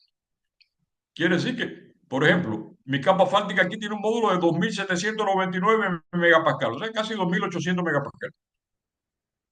Tengo por acá una base de 465, casi, perdón, 470 aproximadamente. El otro 156 y el otro 158, muy parecido. ¿Qué quiere decir? Que realmente esto no es una subrasante natural, esto es una capa de mejoramiento que usted tuvo ahí, ¿eh? Así de simple, que se parece mucho a la subbase. Eso es lo que usted me está poniendo ahí. Con esta salida de resultados, ¿qué puedo hacer? Pues diseñe por acto 93 o por algún método mecanicista. Directamente aquí están los módulos para entrar con un método mecanicista. Y por acto, diseñar por acto 93, con estos módulos tendría que calcular el coeficiente de equivalencia de capa. Los A sub I. Usted calcula el coeficiente de capa y a partir de ahí siga trabajando por acto 93 y se acabó. Pero ¿cuál es el punto de partida? La deflectometría hecha con FWD. Fíjense que esto es fundamental. Sin este tipo de cosas, usted no avanza. ¿Qué podemos hacer ahora con estas secciones homogéneas? Ya tenemos claro, fíjense. Si no hay insuficiencias estructurales, yo para asegurar confort y seguridad, porque a lo mejor ya hay algunos desprendimientos superficiales, microfisuras, etcétera, pero no hay insuficiencia estructural, ¿eh? ¿Qué quiere decir insuficiencia estructural? Que para los próximos 10 años yo necesito a lo mejor un SN de 4.5 y el que yo medí ahora, que calculé recién, me dio 4.7. Entonces no tengo problema, porque yo necesito 4.5, pero tengo 4.7. Entonces no pasa nada. Entonces, en ese sentido, ¿qué pudiera hacer para proteger la vía, para garantizar a lo mejor corregir ciertas irregularidades superficiales, mejor rodadura, etcétera? Bueno, aquí aparecen los Elorricil, aparecen los tratamientos superficiales bituminosos, que pueden ser simple, doble, triple, o aparecen las capas delgadas de microaglomerado, que son en general mezcla discontinua. Estoy hablando de que todo esto está en el MOP, son normas en el Ecuador. Todo eso está normado, se puede hacer perfectamente y ahí están las normas para ver cómo se hace. En muchos casos ya hay bastante experiencia. Y el otro problema sería ¿qué cosa? Cuando hay insuficiencias estructurales. Quiere decir, yo necesito para los próximos 10 años en mi rehabilitación, necesito SN, número estructural 5. ¿Y cuánto tengo? 4.2. Entonces tengo un problema. Aquí hay insuficiencias estructurales. Entonces, si hay insuficiencias estructurales, hay que manejarse con rehabilitaciones. Y esas rehabilitaciones, ¿cómo pudieran ser? De dos formas. Una rehabilitación con capas de refuerzo directamente o una rehabilitación sin refuerzo, o sea que no es un refuerzo propiamente. Son las dos alternativas. Fíjense que todo esto es rehabilitación, ¿eh? Quiere decir que si vamos a ver a futuro un curso de rehabilitación, todas estas cosas hay que detallarlas y desmenuzarlas, ¿eh? Estoy hablando muy rápido. Entonces, fíjense que si voy a trabajar con refuerzo, acto 93 me está diciendo que pudiera ser 6 tipos de refuerzos diferentes. Capa fáltica sobre un pavimento flexible, el recapeo clásico. Capa fáltica sobre una losa en muy mal estado que yo la terminé de fracturar y casi la convertí en un pavimento rígido. Losa con menos problemas que yo puedo repararla y reforzarla con capa asfáltica, se puede hacer. Pero puedo también poner losas de hormigón sobre un pavimento flexible. Es esta fotografía que aparece aquí, el llamado white topping. Aunque conceptualmente la normativa el white topping de H93 es muy primitivo, por así decirlo. Los métodos de white topping modernos son muchísimo más avanzados que eso que está ahí. Por cierto, esta vía es la cuenca Loja, que se le puso un white topping en el año 2008. Esa es la cuenca Loja. Esa fotografía está tomada ahí. Pueden ser refuerzos de hormigón adherido sobre losas o no adherido sobre losas en dependencia del estado, si está en buen estado o está en mal estado. Y aquí habría que separarlo uno de otro. O sea, fíjense cuántas soluciones yo pudiera dar diferentes y pudiera calcular a partir de toda la información que tengo. Y por cierto, de las deflexiones, pues todo esto se basa fundamentalmente en deflexiones. Todas las soluciones estas, todos los manejos estructurales se basan fundamentalmente en deflexiones. Deflexiones con FWD, por cierto. Entonces, cuando hay insuficiencias estructurales, pudiéramos decir con refuerzo. Pero para poner refuerzo hay un tema importante. Para poner refuerzo, usted tiene que tener nivel de daños relativamente bajo. O sea, estamos hablando máximo 25%, 30% de agrietamiento, en el caso de mezcla asfáltica, por ejemplo, porque si no, no puedo poner refuerzo. Si no, tengo que buscar otro tipo de solución. Y entonces, en el otro tipo de solución estamos por acá, sin refuerzo. Y aquí, ¿qué tengo que evaluar previamente? El nivel de deterioro, por supuesto, el déficit de la capacidad estructural. O sea, ya sé que la capacidad estructural no es suficiente, pero tengo que saber cuál es. Si existen o no limitaciones geométricas, eso es importante, sobre todo en carretera también, más todavía en vías urbanas. O sea, si usted puede subir la rasante, no puede subir la rasante, tiene que quedarse donde está. O nada más que puede subirse 2 centímetros. O sea, estos son temas interesantes que se deben manejar. ¿Qué alternativa de rehabilitación yo tengo en este caso? Fíjense que no es una capa que yo pongo directamente ahí. Pudieran ser fresados, reciclados en el sitio, por ejemplo, o pudieran ser reciclados en planta también, cuidado, que eso es posible totalmente. Y en un curso de esto lo vamos a ver en detalle también, cómo se hacen los reciclados de planta y qué es necesario, qué planta, qué tiene que tener la planta para yo poder meterme en eso, y cómo manejo los materiales para trabajar en eso. Y entonces las alternativas de rehabilitación sin refuerzo, pues aquí están. Si no hay restricciones geométricas, yo pudiera hacer reciclado más capa asfáltica nueva, pudiera ser fresado más capa asfáltica nueva. Fíjense que a veces nosotros a veces abusamos de esta variante, de esta alternativa. O sea, en general la mayor parte de nuestras obras es fresar y poner capa asfáltica nueva. Y a lo mejor hacemos eso, fíjense, a lo mejor hacemos eso y sencillamente, la vía, la vía a lo mejor no tiene problemas estructurales. O sea, a lo mejor la vía no tiene insuficiencia estructural, tiene algunas grietecitas por ahí superficiales, algunos dañitos, algunos bachecitos. Yo digo, no, vamos a sacar 2 pulgadas y pulgamos 2 pulgadas nuevas. Señores, no es necesario. A lo mejor lo que tengo que bachar y poner una solución de este tipo que aparece aquí y ya está. Y no gasten dinero por gusto. O sea, ese es el tema de esto, porque detrás de esto está el costo de todas las decisiones que tomamos en este sentido y que son muy costosas, obviamente. Y sin restricciones geométricas y con restricciones geométricas, perdón, está igual, fresado más capa asfáltica nueva o fresado más reciclado, estabilización, más una capa asfáltica nueva. No, en ningún momento aquí está incluido los riegos, para no caer en tantas repeticiones de cosas aquí.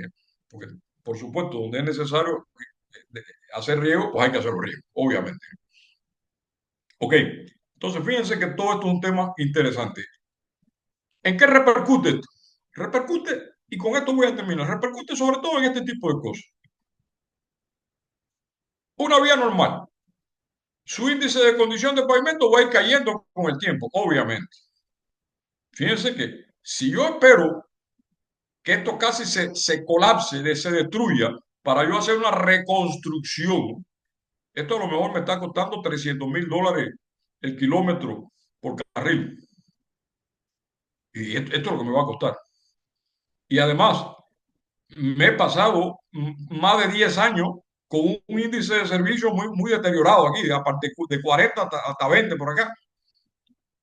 Ahora, fíjense que yo, esto que veo, que tengo aquí, esta problemática, la pudiera manejar de esta forma. O sea, yo a los 6 o 7 años, pues hago un tratamiento superficial bituminoso. Más adelante, dentro de 10 años más, hago otro tratamiento superficial bituminoso y subo el índice de condición, por supuesto. Y 10 años después, a lo mejor hago un recapeo, y casi llego a PCI 100 con ese recapeo. Y así sucesivamente. Fíjense que si yo analizo en perspectiva esta solución como en 50 años con respecto a esto, estamos hablando de que ni hablar. Fíjense que el nivel de PCI que yo conservo aquí, con 9,000 y 91,000, estoy hablando casi de $100,000, kilómetro carril, y esto casi lo estoy lanzando contra 300,000, aparte de los problemas de mal servicio que te va a dar la vía aquí.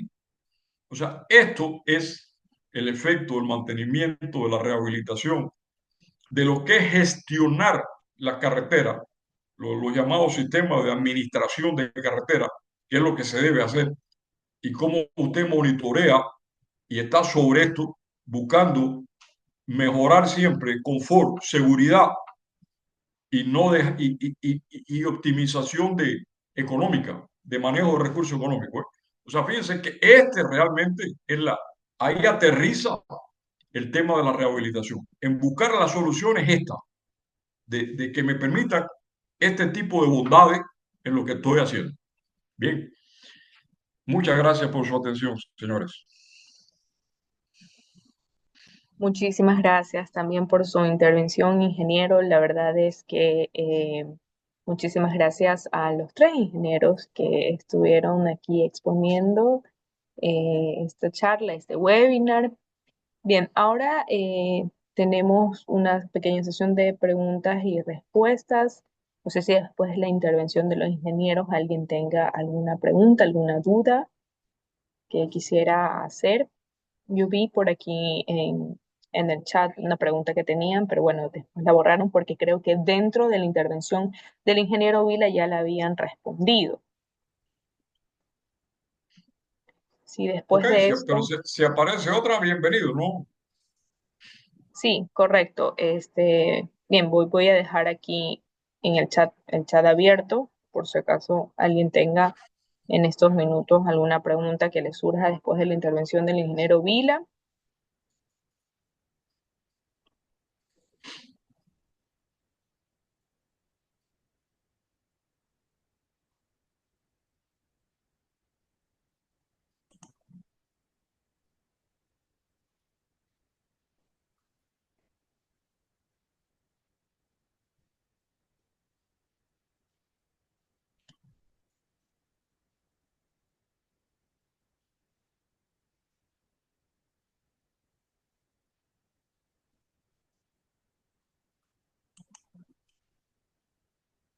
Parece que, bueno, les ha quedado bastante claro la intervención de cada uno de los ingenieros. Amelia Rossi dice, en el caso del FWD, si no tiene la información sobre la estructura del pavimento, ¿hace una investigación geotécnica? Sí, mira, eh, es una buena pregunta. Evidentemente, es un tema también de tiempo, de cómo estamos un poquito de tiempo, ¿eh? En general, hacer deflectometría no quiere decir que usted tenga que hacer siempre algunas comprobaciones geotécnicas. Evidentemente la va a tener que hacer.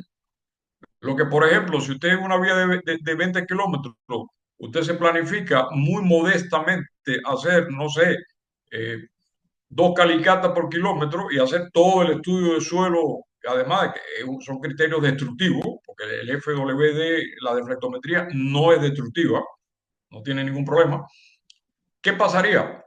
Que usted en 20 kilómetros tendría que hacerse 2 por 20, 40 calicatas. Se me ocurre, estoy hablando rapidito. ¿Qué pasa? Que a lo mejor si usted tiene 5 secciones homogéneas, entonces a lo mejor yo le diría, hágase una calicata por cada sección homogénea. Y entonces no va a ser 40 calicatas, va a ser 5. ¿Se dan cuenta? O sea, esa es la ventaja. Pero sí, sí tienes que hacerla, ¿eh?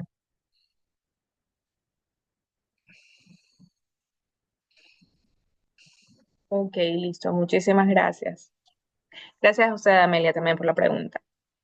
Jordi Lemos nos dice, en el bypass de Quevedo tenemos tramos intercalados entre asfalto y hormigón. ¿Esto se debe a algo especial? No, no conozco en detalle el diseño de esa vía, pero lo que sí está claro que en general, a veces cuando se hace esto es por fallas geológicas. O sea, en general, en presencia de cruce de fallas geológicas, se intercalan pavimentos flexibles. Aunque el diseño original sea rígido, en presencia de fallas geológicas siempre se intercalan flexibles porque son mucho más fáciles de reparar y crean menos problemas.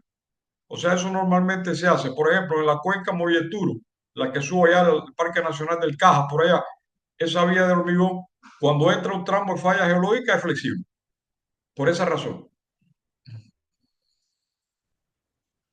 Bien, muchísimas gracias, Jordi Lemos, por tu pregunta.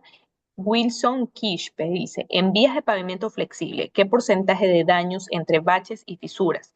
¿Una rehabilitación o construcción total?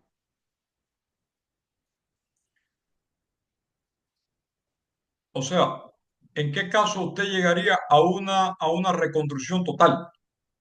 Mira, la reconstrucción total pudiera originarse en pavimentos que tengan un número estructural muy bajo.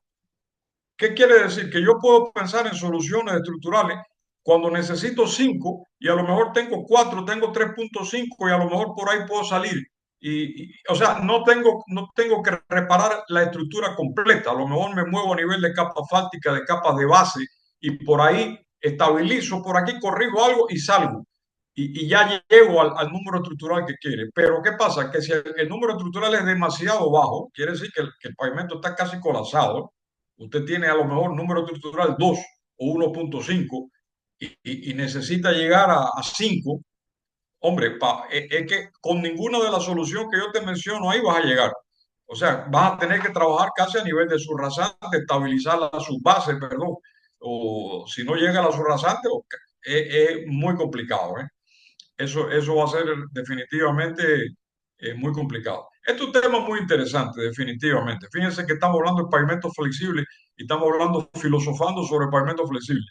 Pero los pavimentos normalmente aquí de vías principales pueden tener 25, 30 centímetros de capa asfáltica y la pregunta, ¿y es flexible? Un pavimento con 25, 30 centímetros de capa asfáltica, ¿es flexible? Son semirrígidos. Entonces, los conceptos son otros. Perfecto. Roberto Ábalos nos hace una pregunta interesante, ingeniero, y con esto doy por concluida la sesión de preguntas y respuestas y nos dice, la investigación realizada sobre el uso de fillers en mezclas asfálticas ha sido aplicado en algún sitio.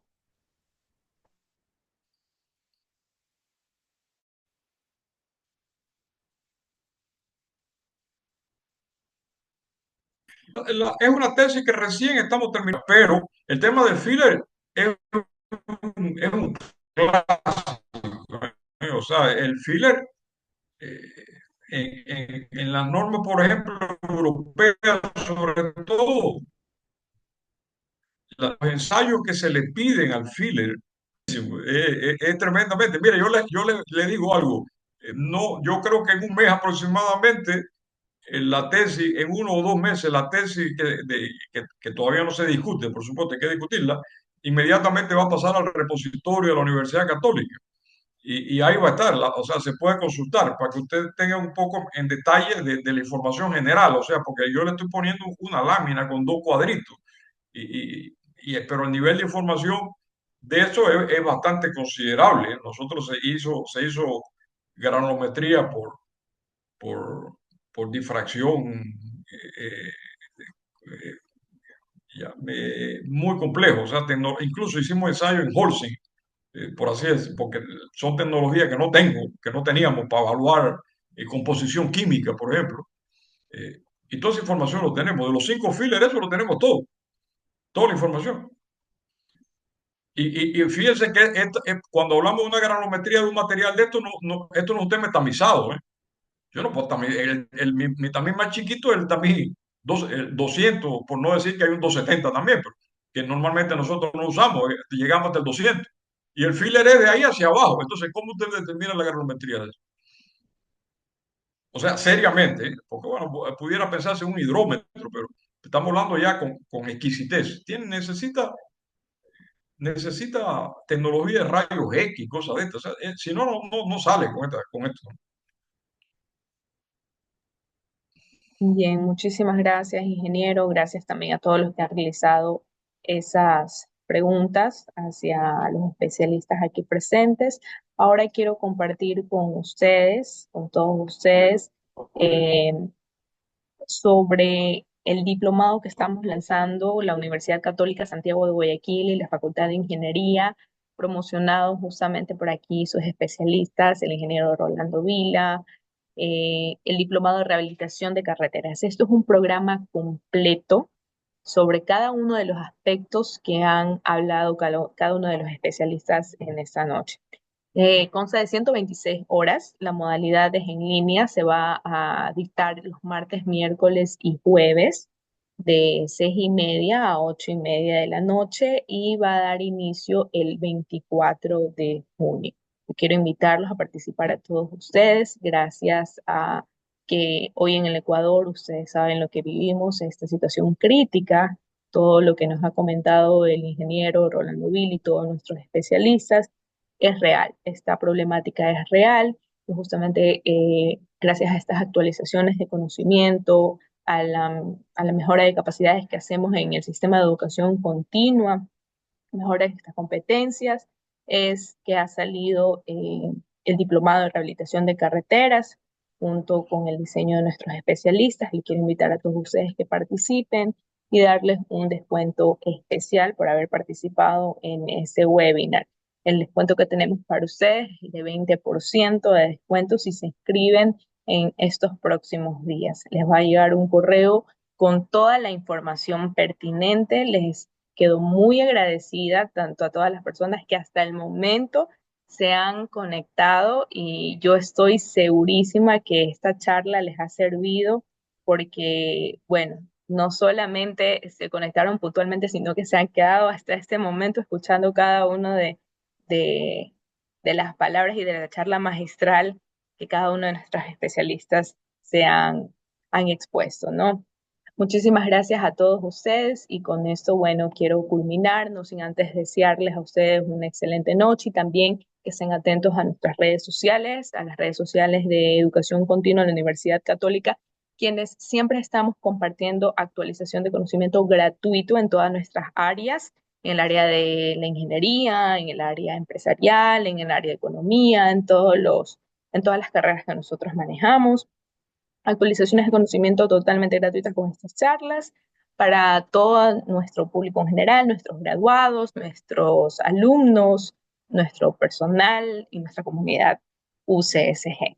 Bien, que tengan a todos ustedes muy buenas noches y también muchísimas gracias a todos nuestros docentes, los especialistas que en esta noche estuvieron compartiendo con nosotros esta charla magistral. Gracias a todos ustedes. Que pasen Buenas bien y noches. que tengan una excelente Buenas noche. noches.